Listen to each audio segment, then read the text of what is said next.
اعوذ باللہ من الشیطان الرجیم بسم اللہ الرحمن الرحیم قل من بیدہ ملکوت کل شیء وہو یجیر ولا یجار علیہ ان کنتم تعلمون۔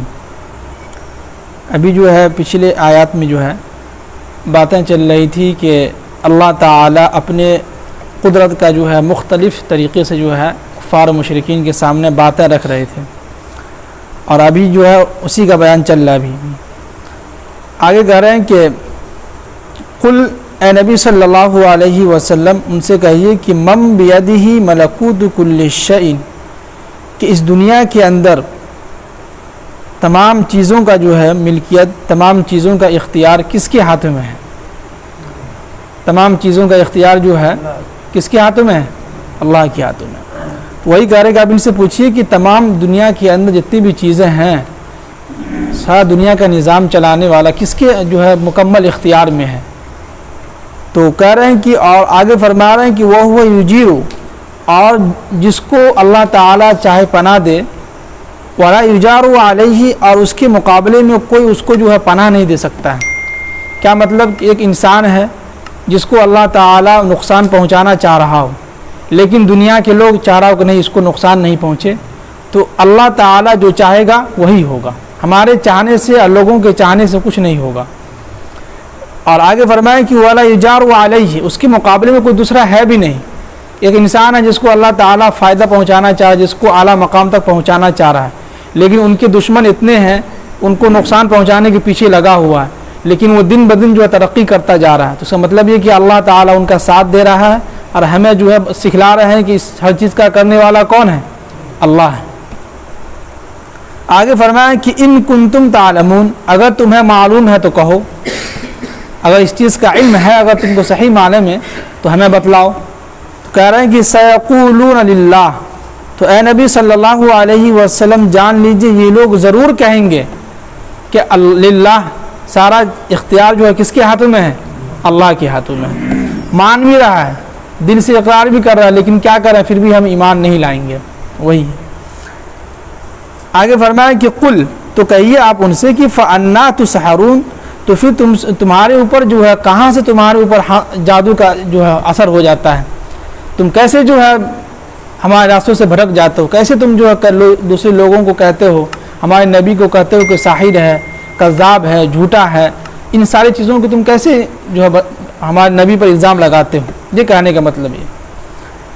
آگے فرمائیں کہ بل، نہیں، بلکہ حقیقت یہ ہے کہ اتیناہم بالحق، ہم ان تک جو ہے حق بات پہنچانے کی کیا کر رہے ہیں؟ کوشش کر رہے ہیں، اور ہم نے ان تک جو حق بات پہنچایا ہے۔ وَإِنَّهُمْ لَكَاذِبُونَ، اور پھر بھی یہ لوگ کیا کر رہے ہیں؟ یقیناً یہ لوگ جو ہے آپ کو جھٹلا رہے ہیں یا جھوٹا مان رہے ہیں۔ مَتَّخَذَ اللَّهُ مِن وَلَدٍ، تو آپ ان سے کہیے کہ اگر اللہ تعالیٰ نے جو ہے اپنا ایک بیٹا بنا لیا ہے، یہ لوگ جو بات بنا رہے ہیں، اللہ پر جو جھوٹا بہتان باندھ رہے ہیں، تو ان سے کہیے کہ وَمَا كَانَ مَعَهُ مِنْ إِلَٰهٍ، اور یہ کیا اللہ تعالیٰ اپنے علاوہ کسی دوسرے کو بھی شریک کیے ہوا ہے؟ یعنی اس کے علاوہ اور کوئی بھی کوئی خدا ہے؟ تو اِذًا لَذَهَبَ كُلُّ إِلَٰهٍ بِمَا خَلَقَ، اگر ایسا ہوتا تو ہر خدا جو ہے اپنا اپنا مخلوق کو لے کے جو ہے الگ ہو جاتا۔ کیا ہوتا؟ الگ ہو جاتا۔ جیسے کہ ایگزام کے طور سمجھنے کے لیے کہ ایک گھر کے اندر 4 بیٹے ہیں، ایک باپ کے کتنے بیٹے ہیں؟ 4 بیٹے ہیں، چاروں کی شادی ہو گئی، چاروں نے کہا کہ ہم لوگ کیا کریں گے؟ اپنی اپنی فیملی کے ساتھ الگ الگ رہیں گے۔ تو ظاہر سی بات ہے کہ ایک ساتھ رہیں گے تو کبھی نہ کبھی جو ہے فڈے ہوتے رہیں گے، مار پیٹ ہوگا ہی، لڑائی جھگڑے ہوتے رہیں گے۔ تو اس لیے کہہ رہے کہ اس سے بچنے کے لیے کیا ہو رہا ہے؟ سب اپنا بیٹا جو الگ الگ ہو گیا، سب اپنا اپنا خوشحال زندگی گزار رہا، کسی سے کوئی مطلب نہیں ہے۔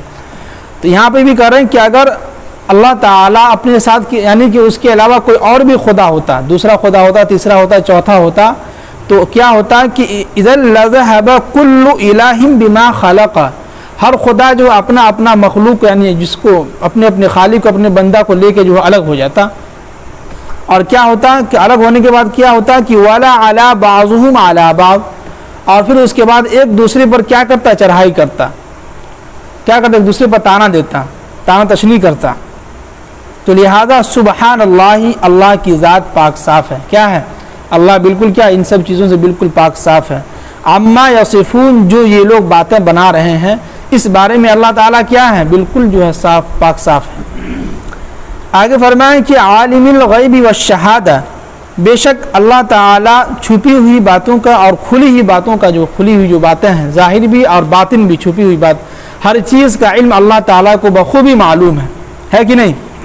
آگے فرمائیں کہ فتعالی تو یقیناً تو بس اللہ تعالیٰ جو ہے عما یشرکون ان سب چیزوں سے شرک سے جو ہے اللہ تعالیٰ اپنے آپ کو کہہ رہے ہیں کہ بالا تر ہے. ان سب چیزوں سے اللہ تعالیٰ کو کوئی مطلب نہیں ہے. تو پتہ یہ چلا کہ اس آیت کے اندر ہم نے پوری ایک رکوع میں اللہ تعالیٰ اپنے مختلف طریقے سے جو ہے کفار و مشرکین کے سامنے نشانیاں بتلا رہے ہیں اور نشانیاں بتلانے کے بعد کفار و مشرکین کہہ رہے ہیں کہ سیقولون للہ تو یہ لوگ ضرور کہیں گے کہ ہر چیز کا کرنے والا کون ہے اللہ ہے. لیکن اس کے باوجود بھی جو ہے یہ لوگ جو ہے کیا کر رہے ہیں ایمان نہیں لا رہے ہیں. تو اس کا مطلب کیا ہوا کہ اللہ تعالیٰ نے ان کے دلوں پر کیا کر دیا ہے مہر لگا دیا ہے. تو ان چند آیتوں کے اندر سمجھیے کہ ہمیں ایک بہت ہی اچھی بات اور ایک بہت ہی اہم سبق ملتا ہے کہ جو ہے اس دنیا کے اندر ہم جو ہے اللہ کے علاوہ کسی پر بھی بھروسہ نہ رکھیں. اللہ کے علاوہ کسی سے بھی ہونے کا جو ہے یقین نہ رکھیں. ہر چیز کا کرنے والا ہونے والا جو ہے کون کرتا ہے وہ اللہ ہی کرتا ہے. اللہ کے علاوہ اس دنیا کے اندر کسی کے اندر اتنی طاقت نہیں ہے کہ وہ کام ہمارا کر سکے. چاہے وہ آپ مزار پہ جائیں یا کہیں بھی جائیں کسی کے سامنے اپنی فریاد رکھیں تو ان سب چیزوں سے ہمیں کیا کرنا ہوگا بچنا ہوگا. آج انسان جو ہے جس طرح کا گمان کرتا ہے اس کے ساتھ ویسا ہی معاملہ ہوتا ہے. اس کا گمان بن گیا ہے کہ ہم جو فلاں شخص کا تعویذ پہنیں گے تو ہو سکتا ہے کہ ہمارے اوپر اثر ہو جائے ٹھیک ہو جائے. تو اللہ تعالیٰ بھی اس کو جو ہے ساری زندگی اسی میں مبتلا کر دیتا ہے اور وہ ساری زندگی پریشان حال رہتا ہے. شروع میں گلے میں ایک تعویذ ہوں گے اس کے بعد جو نہ جانے جو گلے میں ہوں گے پھر ہاتھ میں ہوں گے اس ہاتھ میں ہوں گے پاؤں میں ہوں گے جانگیں ہوں گے کمر کے اندر بھی جو ہے تعویذ لگے رہیں گے پورے بدن تعویذ سے بھرا رہے گا اور ساری زندگی شکایت کرتا رہے گا کہ ہم ٹھیک نہیں ہو رہے ہیں. تو یہ بات یاد رکھیے کہ ہر چیز کا کرنے والا دھرنے والا صرف ایک اللہ ہے. قرآن نے یہاں مثال کتنا اچھی دی ہے وہ یجیر ولا یجار جس کو اگر ہم پناہ دیں تو ولا یجار علیہ اس کے مقابلے میں کوئی بھی انسان نہیں کہ وہ اس کو پناہ دے سکے. یعنی جس کو ہم چاہیں بچانا چاہیں تو دنیا کی کوئی بھی طاقت اس کو مار نہیں سکتا ہے. یہ کہنے کا مطلب ہے.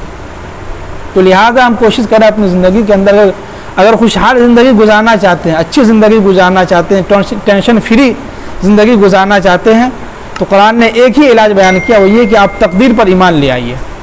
والقدر خیرہ وشرہ من اللہ تعالی اچھی تقدیر پر اور بری تقدیر پر دونوں پر ایمان لے آئیں گے تو انشاءاللہ اس دنیا کے اندر ہماری زندگی خوشحال گزرے گی. اگر نہیں کہ ذرا سے بھی ایمان جو ہے بھٹکا اور کسی دوسرے پر ایمان چلا گیا کہ جو ہے فلاں شخص سے جو ہم پھکائیں گے تو ٹھیک ہو جائے گا تو یہ جو ہے ساری زندگی آپ ایسے ہی کرتے رہیے گا پھر جو ہے کوئی ٹھیک نہیں ہو پائے گا. اللہ تعالیٰ ہم سب کو عمل کی توفیق نصیب